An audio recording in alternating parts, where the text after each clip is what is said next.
Hey, John. Hi, Carol. Nice to be here and Thank you for coming. be in the heart and soul of the Paragallo Organ Company. So when you get a phone call, what happens next? So the first thing that happens is we'll schedule a visit where a couple of Paragallos will go out to the site and we'll start to take in the atmosphere of the site. Exactly, where the music department is located, where the liturgy happens, how it interacts, and just start to get a flavor for how a musical instrument can behave within a space, and support a choir if need be or whatnot. We'll take into account the acoustics, but also the visual aspects of the church, and then we'll bring all that information back to the factory, and we'll start to design. Next door, we do the visual design, and my father in here will do the specification design in conjunction with my uncle and my cousin and myself. I love all the photographs on the walls. So these are all obviously organs that you have built or worked on. It's really impressive to see these instruments. Yeah. So this is where like a new instrument comes to life? It is. So the inspiration would come from the actual building, would it first? The building informs us visually more than most design cues. So you start to pay attention to general symbolic designs within the church. You also look at the architectural detailing, the scalings of the fixtures and the furniture within the space, and you start to create more or less an idea of how the instrument could become a part of that envelope of the church and really blend seamlessly, because in the end, when the instrument is done, it's very important for us that the instrument looks like it belongs there. It can't be too objective, whereas it stands out and it looks like, this is going to clash. You don't want dissonance visually. So if you got an organ that's already there, and sure, what happens then? I mean, if they might want to use part of that old instrument, or how does that get involved with what you're doing? So when you walk into an older instrument, first thing is to assess the condition of the instrument. I would start by saying that you're looking at whether or not this is the appropriate design of pipe, whether you're looking at a principal pipe or any of the reeds. Is this more or less something that we can work with in an end product that we're trying to achieve? Visually, it's the same kind of a thing, whether or not it's going to fit with the overall vision of something that we could develop. And we do utilize a lot of organ parts that it's good stewardship, because this is already an instrument that this parish or church has spent an incredible amount of money to purchase and place here, and you want to do your best to serve the old and the dedication that the people who came before you brought here, but you also want to be able to serve the current liturgy and its needs. So you try to where appropriate, utilize some of the parts. So can you show us some new drawings and show exactly what's going on here? So the drawings, you just start with basic sketches, just much like an architect would sketch on a napkin. You start to get ideas of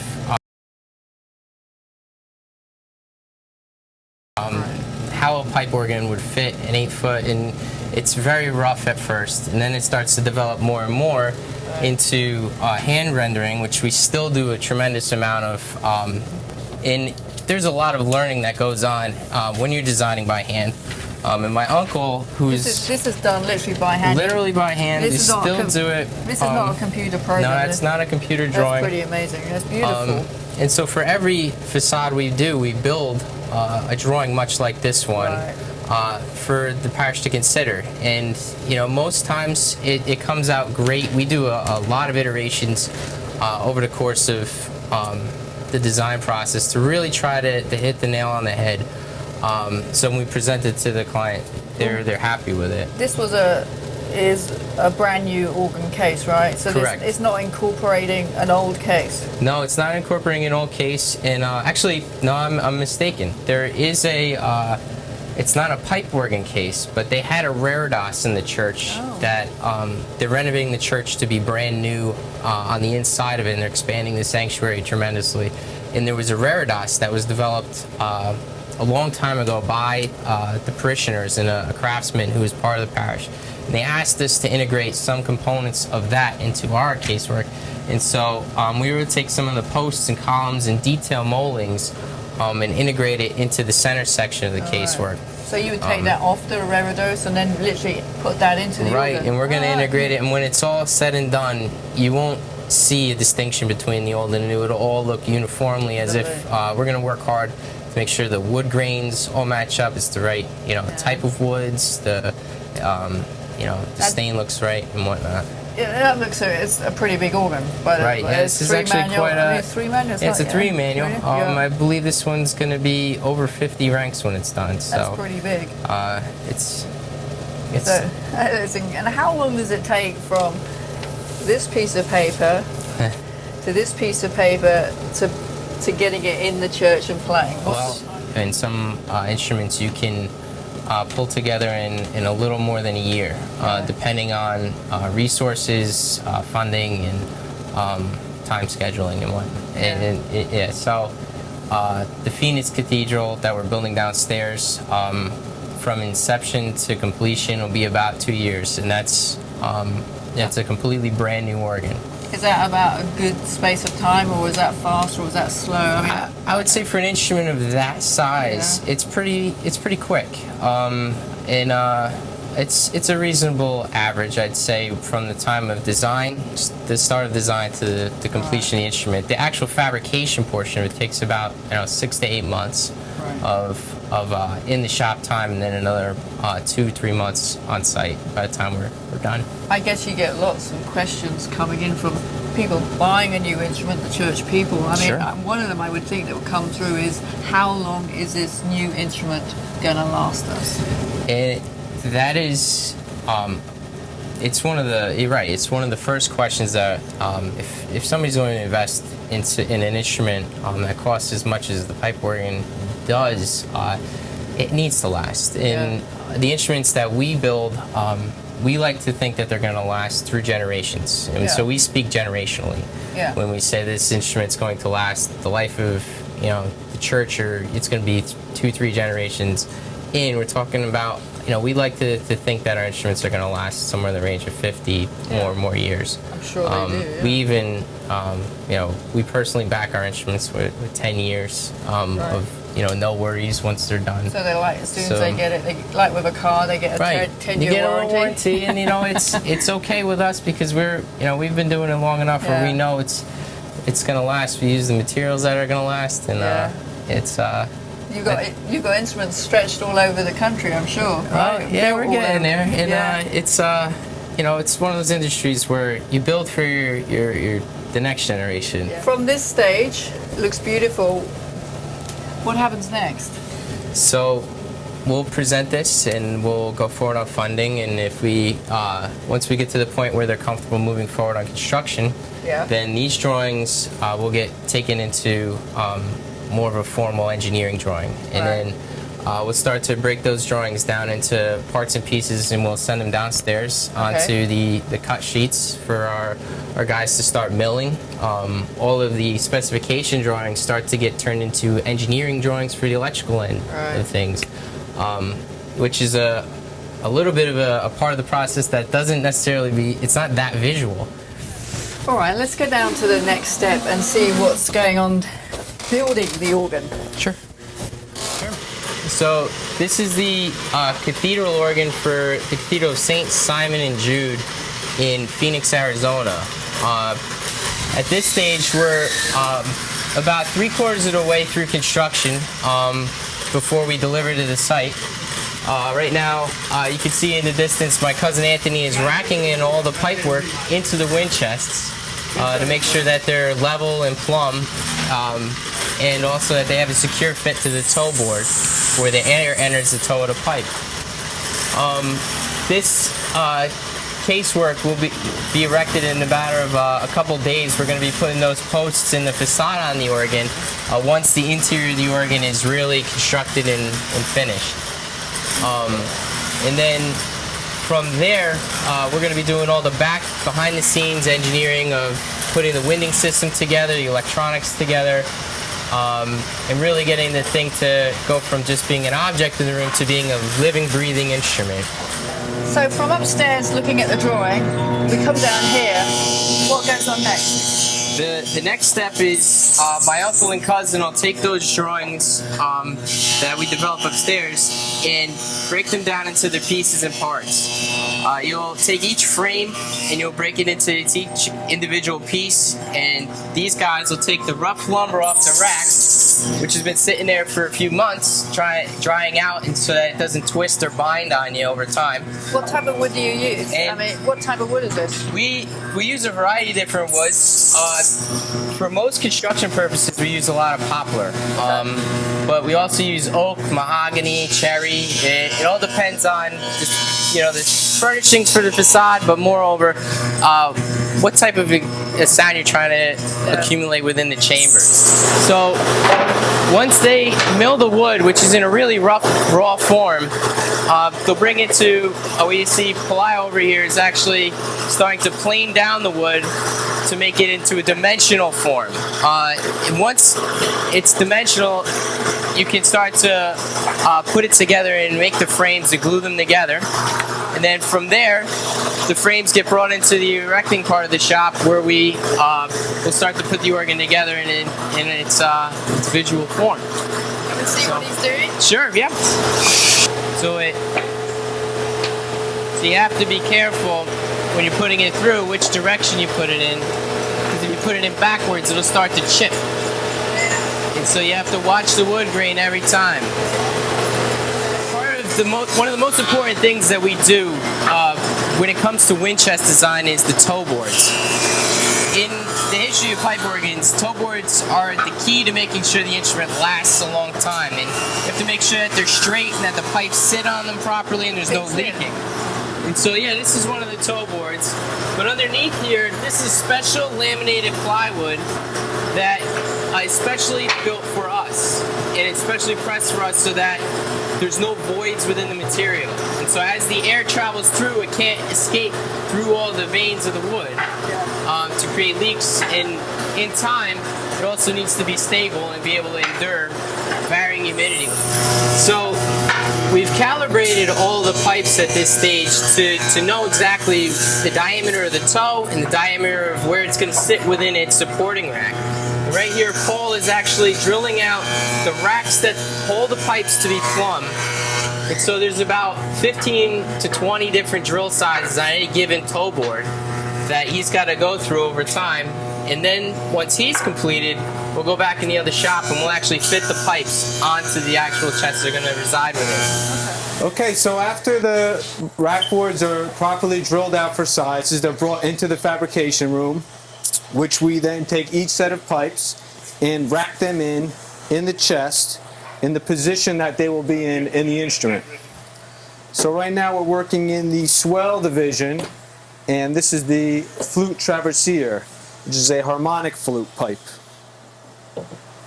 John? So as Tony goes through fitting each pipe in, he's individually calibrating its set position and how plumb it's going to be within the chest. He's going to work backwards into the chamber to fit all the pipes in, so that as we're here on the factory with the proper tools, we're really building it the appropriate way and so that it fits, and we have all the ability to really build the organ as we deem it. What are the things that you have to deal with that might not work when you get the pipes go in there? What is something that you have to constantly do? Right now we're just checking for size, right, scaling, that makes sure everything fits within the space. Is it sometimes too small or too big to hold? So what do you do? Yes. Sometimes the holes are a little too small or a little too big, so we have these tools here that we can enlarge the hole just a little bit, because the pipe itself, it's not perfectly round. It actually has a slight taper. So we want that fit to be as snug as possible, not tight, Yeah. but nice and snug, so that when the men go in there to tune the instrument, the pipe is stable in the hole, doesn't pop in and out of the hole, but again, it holds itself in the position. It doesn't shake around when we hold big chords, and there's a lot of vibrations in here. We want this as stable as possible. The case here is the actual size it's going to be in the church, right? Sure. Yeah, this is you're seeing the dimension of what it's going to look like in the balcony. We've temporarily built their own risers within our factory so we can simulate the conditions of the site here in Patterson, even though it's on the other side of the country.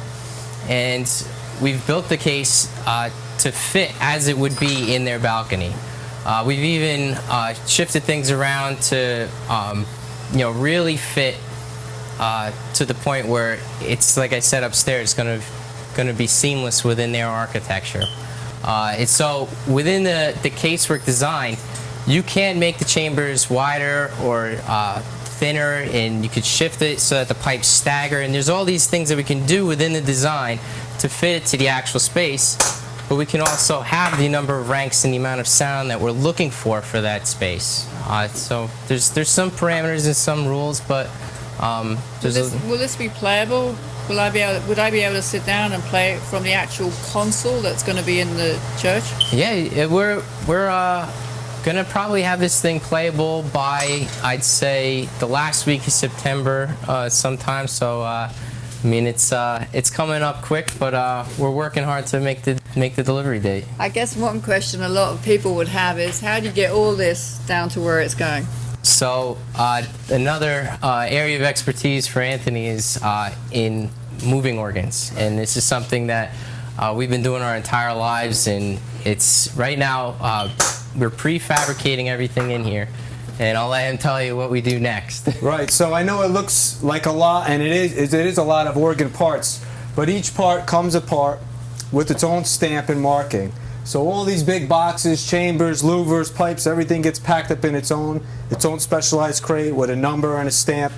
So as this has taken approximately 6 months to construct here in place, we'll be able to fabricate it on the site in about 10 days. So do you truck it down? Yes. Okay.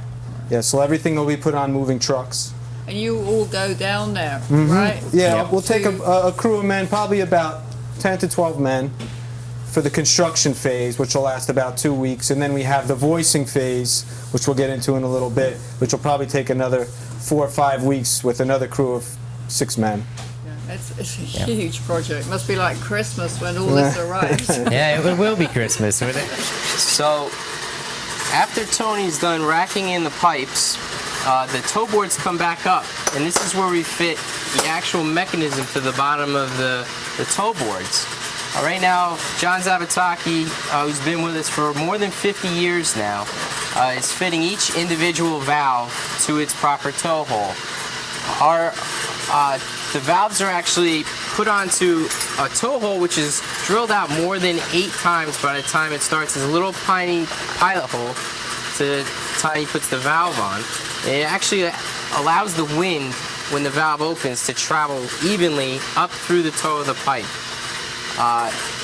Once John is done fitting all the valves onto the bottoms of the toe boards, we'll actually assemble them together, much like a sandwich. We'll bring them into the electronics shop, and we'll fit all the wiring onto each valve. So right now he's calibrating each head in a distance. This is going to be checked probably about 5 or 6 times before we are done, to make sure it's the proper distance, because once this distance is set, it's not going to move. Is this the part where an organ can cipher when something sticks? Right. So is that where it happens? if a little bit of dust comes in between that and the toe hole, and so each one, John has a whole bench over there that he keeps meticulously clean, so that each of these felt heads doesn't get any debris on it. So that's when an organist gets ciphers, and they say a little bit of dirt is stuck there. It's in here. Right. Well, I never, after all these years. So there's maybe a dozen different variations of this of mechanisms that open gets the air into the toe of the pipe. This is one of them.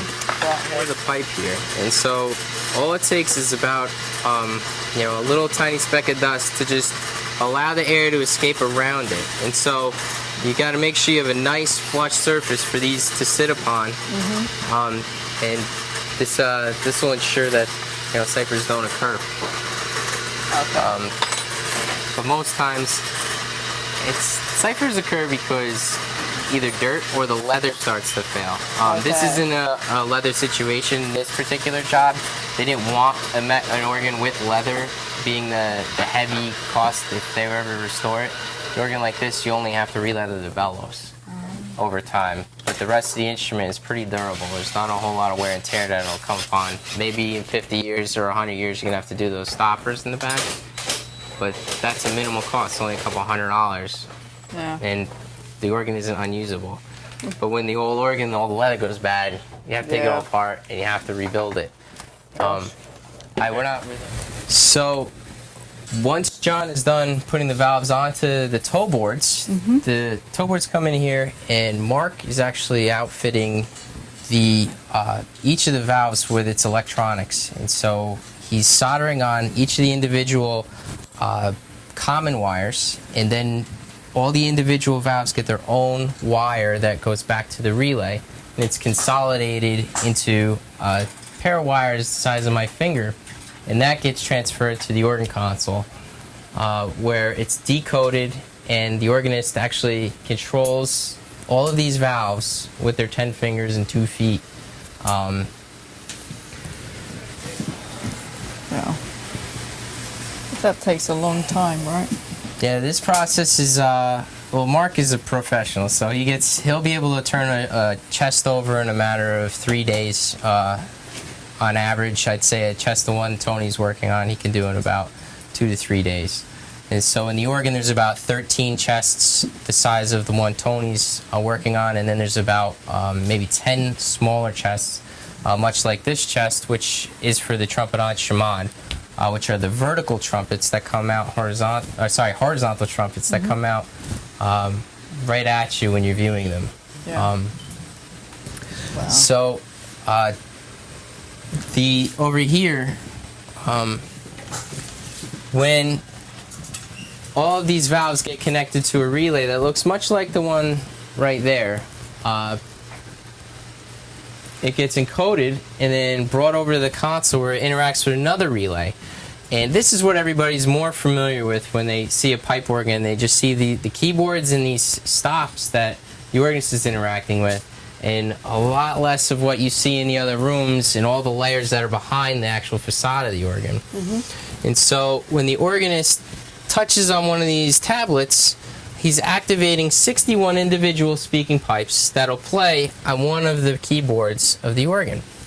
And there's dozens of different controls on the instrument to take the pipes and move them onto different keyboards or to play within your feet. And there are specific pipes that are meant to play on each keyboard for different reasons within organ literature.